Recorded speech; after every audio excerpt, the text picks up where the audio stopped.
Fala, meu querido, fala, minha querida! Para você que não me conhece, eu sou a professora Ariane Butic, professora de língua portuguesa aqui da casa. E esse vídeo, essa mini aula, faz parte de uma série chamada Pegadinhas da PCSP.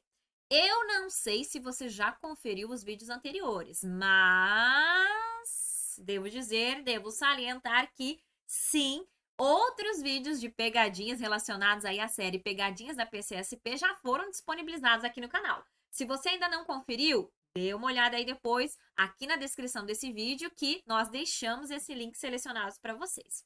E agora, eu quero passar a minha dica para vocês, a minha pegadinha da prova de português, né, em relação à língua portuguesa. Eu diria que não é bem uma pegadinha, mas sim seria uma dica. Na verdade, parece uma pegadinha a princípio, parece um problemão, porque é uma questão de pontuação e vocês sempre ficam muito assustados com pontuação porque há muitas regras, você precisa de conhecimentos anteriores, né, da parte de funções sintáticas, da análise sintática para conseguir determinar se a vírgula deve ou não aparecer naquele lugar.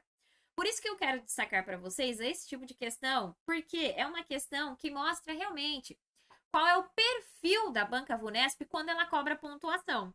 Por que a prof está dizendo isso? Porque ela gosta de cobrar as mesmas regras. Então, basicamente, se você domina a parte de proibição do uso da vírgula, a vírgula ali naquela situação é proibida, você já consegue quase ficar só com a alternativa que é a alternativa correta. Quando não fica com a alternativa correta, você elimina 3 alternativas. Então, eu acho que sim, você precisa conferir essa dica que a prof vai mostrar para vocês agora. Então, vem cá. A questão diz assim, ó.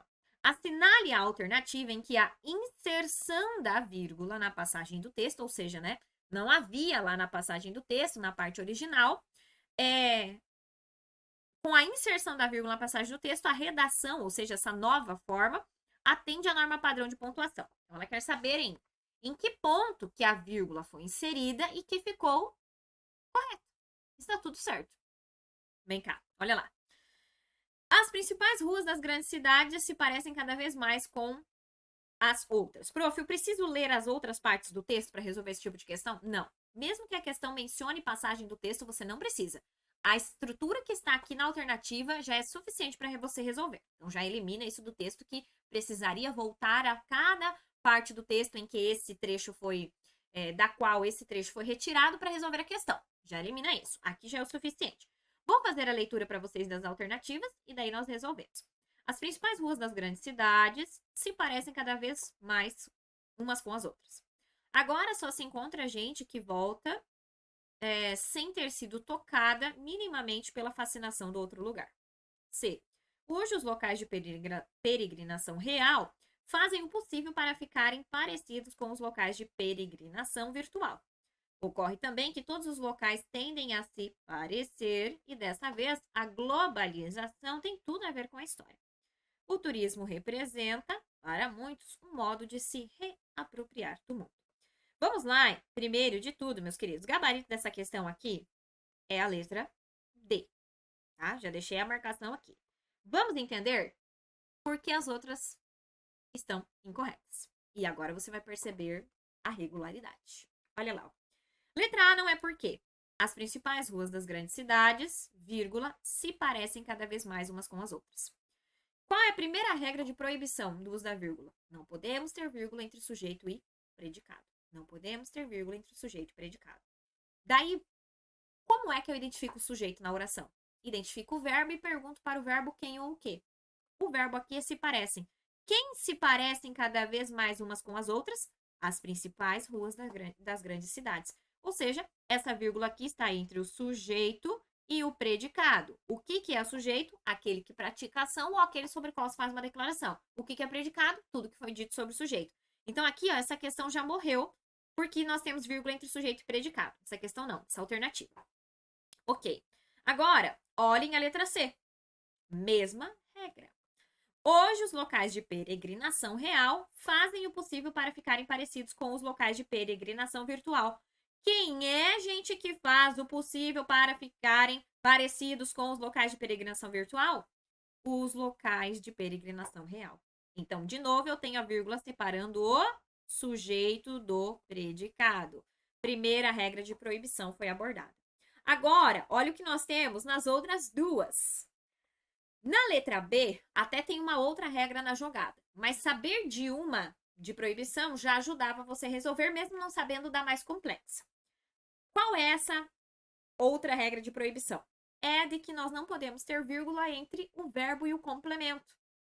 Então, quando eu digo assim, ó, eu comprei arroz e feijão. O verbo é comprar. Quem é que praticou a ação de comprar? Eu. Então, eu é o sujeito.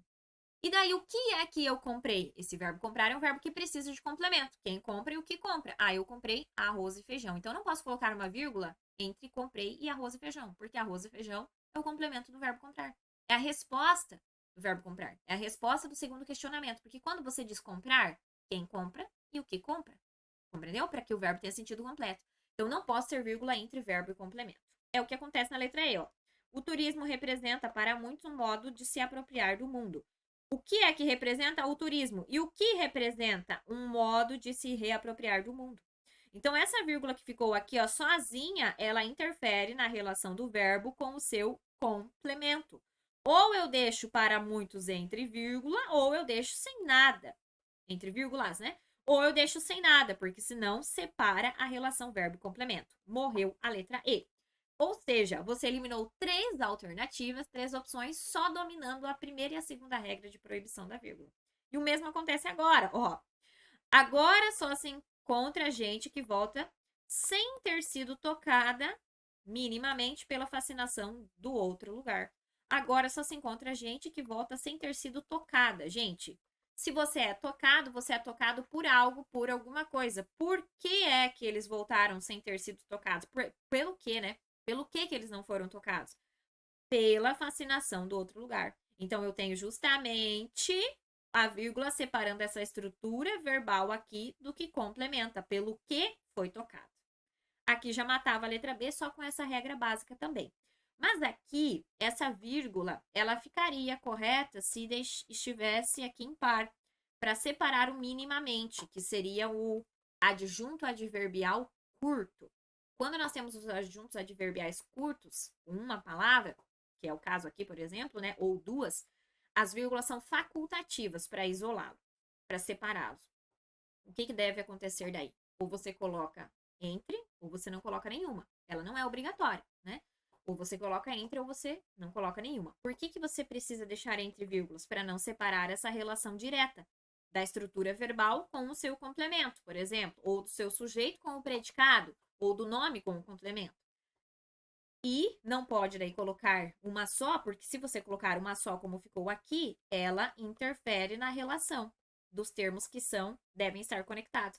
Então, observe que você nem precisaria saber se realmente vai vírgula, ocorre vírgula antes do E aqui. Só dominando as 2 regras de proibição, você já matava a questão. E eu devo dizer que isso acontece em praticamente todas as questões da banca do Unesp, que é a banca organizadora da PCCP. Então, para que se preocupar? Acalme o seu coração, domine a parte de identificar o que é sujeito, o que é predicado, o que é verbo, o que é complemento e nome. E lembre que não podemos ter vírgula entre esses elementos, a não ser que tenhamos um elemento intercalado, como é o caso ali do minimamente, que poderia ficar entre vírgulas, tá? Prof, mas na D está realmente correta aquela vírgula lá? Está, gente. Não é uma vírgula obrigatória, tá? É facultativa, por quê? Porque aqui nós temos o E, que está unindo orações de sujeitos diferentes. Daí, quando o E está unindo orações de sujeitos diferentes, é recomendado que a vírgula apareça antes, mas não é uma obrigação. Observe aqui, ó.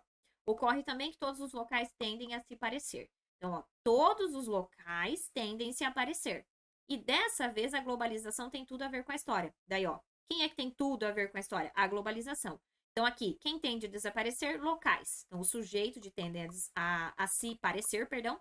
O que é que tendem a se parecer? Todos os locais. E o que é que tem tudo a ver com a história? Globalização. Então são orações unidas, né, pela conjunção e são orações com sujeitos diferentes. Então, aquela vírgula ali está correta, assim, naquela situação, mas não é uma vírgula obrigatória. Entendido, meus queridos?